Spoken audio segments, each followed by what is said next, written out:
मैंने आपसे कहा सिर्फ जो भारत आक्रमण कर रहा था उसको विरामित किया गया है। सिंधु जल समझौता पूर्णतः भारत विरोधी समझौता था। 1960 में आपको जानकर आश्चर्य होगा 90% पानी का अधिकार पाकिस्तान को दे दिया गया।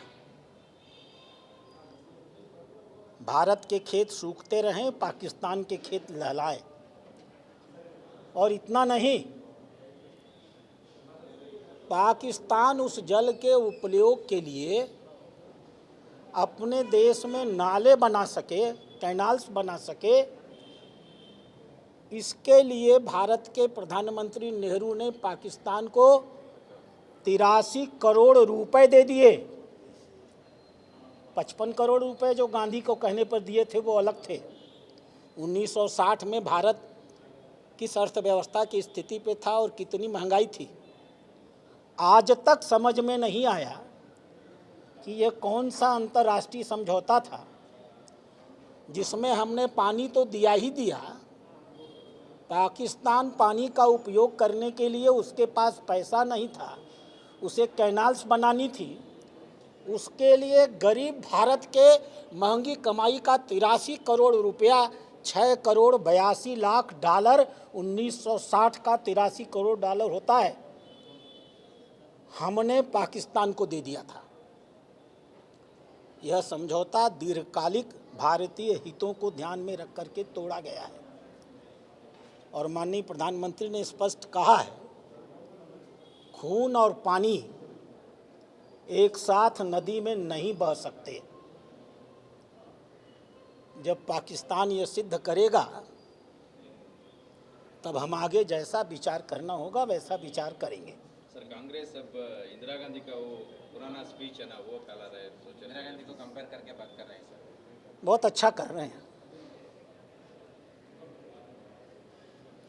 1971 में 2 युद्ध हुए थे। एक 3 दिसंबर 1971 को हुआ था जो सेना ने लड़ा था, और एक 2 जुलाई 1972 को हुआ था जो भारत के नेताओं ने शिमला में इंदिरा गांधी और भुट्टो ने बैठ करके लड़ा था। जनरल मानेकशॉ नहीं रहे होते तो हम 1971 का युद्ध भी हार गए होते। श्रीमती इंदिरा गांधी तो अप्रैल 1971 में ही ईस्ट पाकिस्तान का युद्ध लड़ना चाहती थी। जनरल मानेकशॉ ने कहा था कुल गिनती के 18 टैंक पूर्वी पाकिस्तान की सीमा पर हमारे पास हैं। पूरे सीमांत प्रदेशों में भारत की सेना छिटकी पड़ी है। मानसून आने वाला है, अप्रैल में हम युद्ध लड़ेंगे तो बुरी तरह हार जाएंगे।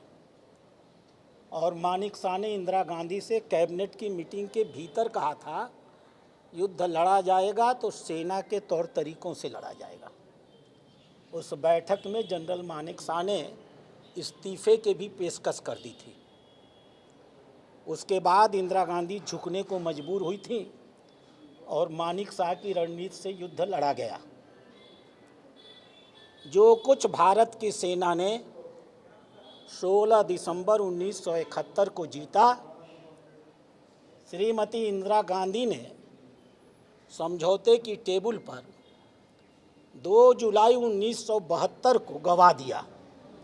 सेना जीती और इंदिरा गांधी हारी।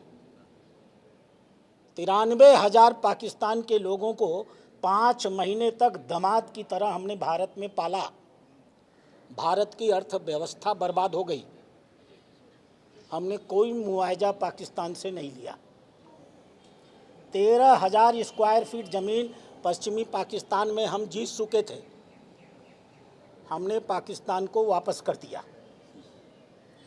5 करोड़ नागरिक बांग्लादेश के जो आज भी हमारे लिए समस्या बने हैं, बंगाल में आ चुके थे। उस समझौते में हमने उन्हें वापस नहीं भेजा। 93,000 सैनिकों को हमने पाकिस्तान को दे दिया और हमारे 56 सैनिक पाकिस्तान के कब्जे में थे, उनमें से एक को भी हम वापस नहीं ला पाए। तो सेना ने 71 में जो कुछ जीता, श्रीमती इंदिरा गांधी ने 72 में वो सारा कुछ खो दिया। मध्य प्रदेश बीजेपी मिनिस्टर का बात क्या करेंगे? मध्य प्रदेश का मिनिस्टर विजय शाह विरुद्ध एफआईआर रजिस्टर्ड है सर। कांग्रेस अभी डिमांडिंग है बीजेपी पार्टी को। भारतीय जनता पार्टी को किसी राष्ट्र विरोधी पार्टी के डिमांड की कोई ज़रूरत नहीं है। अगर बयानों के आधार पर इस्तीफ़ा मांगा जाए तो शशि थरूर और चिदम्बरम को छोड़ करके कांग्रेस में कोई बचेगा ही नहीं। सबसे पहले तो हमको राहुल गांधी का इस्तीफ़ा मांगना पड़ेगा। और रही विजय शाह की बात, 2 बार वो माफ़ी मांग चुके हैं। भारतीय जनता पार्टी ने उनको अभी भी माफ़ नहीं किया है। इंतज़ार करिए। सर, इन सबके बीच में कर्नाटक के प्रेसिडेंट के बारे में आप बोलेंगे?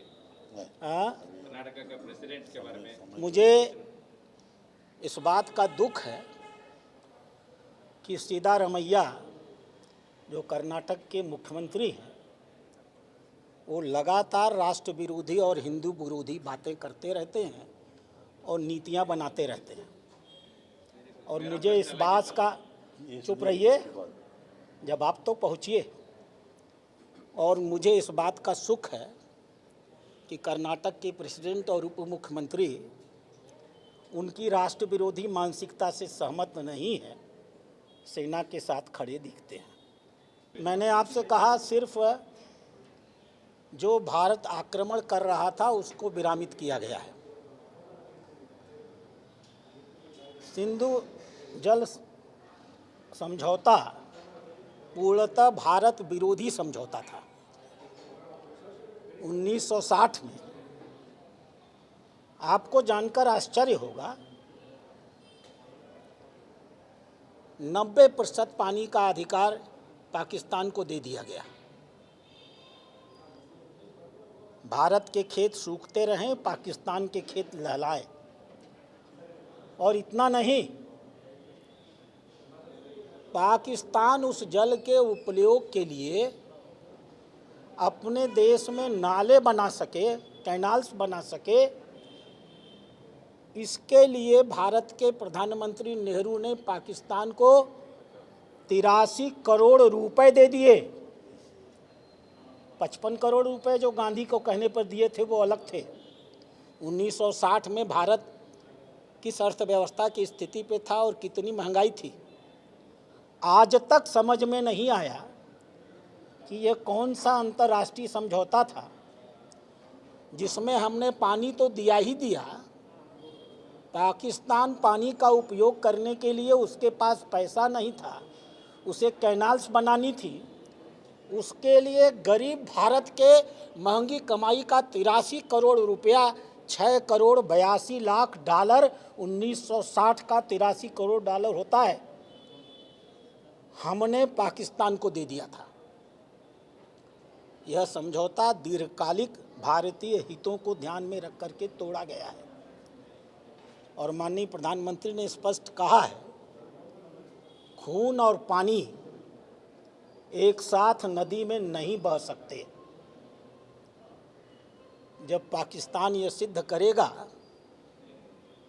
तब हम आगे जैसा विचार करना होगा वैसा विचार करेंगे। सर, कांग्रेस अब इंदिरा गांधी का वो पुराना स्पीच है ना, वो फैला रहे हैं, तो इंदिरा गांधी को कंपेयर करके बात कर रहे हैं सर। बहुत अच्छा कर रहे हैं। 1971 में 2 युद्ध हुए थे। एक 3 दिसंबर 1971 को हुआ था जो सेना ने लड़ा था, और एक 2 जुलाई 1972 को हुआ था जो भारत के नेताओं ने शिमला में इंदिरा गांधी और भुट्टो ने बैठ करके लड़ा था। जनरल मानेकशॉ नहीं रहे होते तो हम 1971 का युद्ध भी हार गए होते। श्रीमती इंदिरा गांधी तो अप्रैल 1971 में ही ईस्ट पाकिस्तान का युद्ध लड़ना चाहती थी। जनरल मानेकशॉ ने कहा था कुल गिनती के 18 टैंक पूर्वी पाकिस्तान की सीमा पर हमारे पास हैं। पूरे सीमांत प्रदेशों में भारत की सेना छिटकी पड़ी है। मानसून आने वाला है। अप्रैल में हम युद्ध लड़ेंगे तो बुरी तरह हार जाएंगे। और मानेकशॉ ने इंदिरा गांधी से कैबिनेट की मीटिंग के भीतर कहा था युद्ध लड़ा जाएगा तो सेना के तौर तरीकों से लड़ा जाएगा।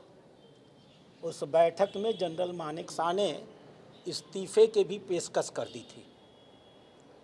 उसके बाद इंदिरा गांधी झुकने को मजबूर हुई थी और मानेकशॉ की रणनीति से युद्ध लड़ा गया।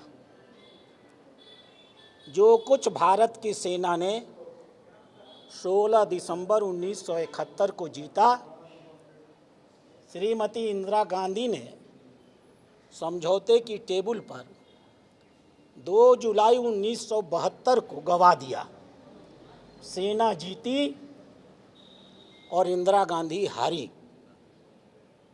93,000 पाकिस्तान के लोगों को 5 महीने तक दामाद की तरह हमने भारत में पाला। भारत की अर्थव्यवस्था बर्बाद हो गई। हमने कोई मुआवजा पाकिस्तान से नहीं लिया। 13,000 स्क्वायर फीट ज़मीन पश्चिमी पाकिस्तान में हम जीत चुके थे। हमने पाकिस्तान को वापस कर दिया। 5 करोड़ नागरिक बांग्लादेश के, जो आज भी हमारे लिए समस्या बने हैं, बंगाल में आ चुके थे। उस समझौते में हमने उन्हें वापस नहीं भेजा। 93,000 सैनिकों को हमने पाकिस्तान को दे दिया और हमारे 56 सैनिक पाकिस्तान के कब्जे में थे। उनमें से एक को भी हम वापस नहीं ला पाए। तो सेना ने 71 में जो कुछ जीता, श्रीमती इंदिरा गांधी ने 72 में वो सारा कुछ खो दिया। बीजेपी मिनिस्टर का बात नहीं करते हैं। मध्य प्रदेश का मिनिस्टर विजय शाह विरुद्ध एफआईआर रजिस्टर्ड है सर। कांग्रेस अभी डिमांडिंग है सर बीजेपी पार्टी को, भारतीय जनता पार्टी को किसी राष्ट्र विरोधी पार्टी के डिमांड की कोई ज़रूरत नहीं है। अगर बयानों के आधार पर इस्तीफ़ा मांगा जाए तो शशि थरूर और चिदम्बरम को छोड़ करके कांग्रेस में कोई बचेगा ही नहीं। सबसे पहले तो हमको राहुल गांधी का इस्तीफ़ा मांगना पड़ेगा। और रही विजय शाह की बात, 2 बार वो माफ़ी मांग चुके हैं। भारतीय जनता पार्टी ने उनको अभी भी माफ़ नहीं किया है। इंतज़ार करिए। सर, इन सबके बीच में कर्नाटक के प्रेसिडेंट के बारे में आप बोलेंगे? कर्नाटक के प्रेसिडेंट के बारे में मुझे इस बात का दुख है कि सिद्धारमैया जो कर्नाटक के मुख्यमंत्री हैं, वो लगातार राष्ट्र विरोधी और हिंदू विरोधी बातें करते रहते हैं और नीतियां बनाते रहते हैं। और मुझे इस बात का, चुप रहिए जब आप तो पहुँचिए। और मुझे इस बात का सुख है कि कर्नाटक के प्रेसिडेंट और उप मुख्यमंत्री उनकी राष्ट्र विरोधी मानसिकता से सहमत नहीं है, सेना के साथ खड़े दिखते हैं।